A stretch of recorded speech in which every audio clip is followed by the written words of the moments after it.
Do you gamble at all? A little bit. You do. What do you like to play? Blackjack. Oh, good choice. I love blackjack myself. If ever you're in a game, though, however, a blackjack game, and somebody comes up to you with a deck of cards that looks like this, I suggest you run the other direction. This is a mark deck.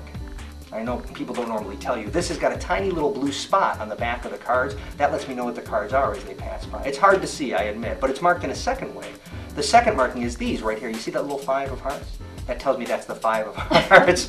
2, 5 of diamonds over here. You probably have seen these marks before, but it's the ones on the back that most people haven't seen, and that's the one I'll try to show you right now.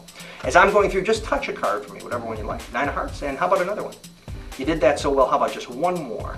The Jack of Spades. Three cards. Sometimes when there's less cards, it's easier to see the markings on the back. For example, you see the little blue spot there? No. It is hard to see, I admit, but I'll show you the technique. What you do is you stare right at the center of the card and you kind of blur your eyes, squint just a little bit, and if you do a good enough job, I swear you're going to see a blue spot. Okay. You'll see it on the back of that card right there, and you'll see it, of course, on the back of this card right here. And, of course, you'd see it on the back of this card right here. But the truth is, if you're a gambler or a magician, it makes no sense to have a deck of cards in which just 3 cards are marked. What would make sense is if each and every one of the cards I was using were from a marked deck of cards. I mean, each and every one has that blue die on the back. Now, there is one problem. Let's say you're working for an educated audience. And what I mean by that is somebody who knows about a marked deck. If that occurs, they might come up to you and say, well, Paul, you're not much of a magician, you're not much of a gambler.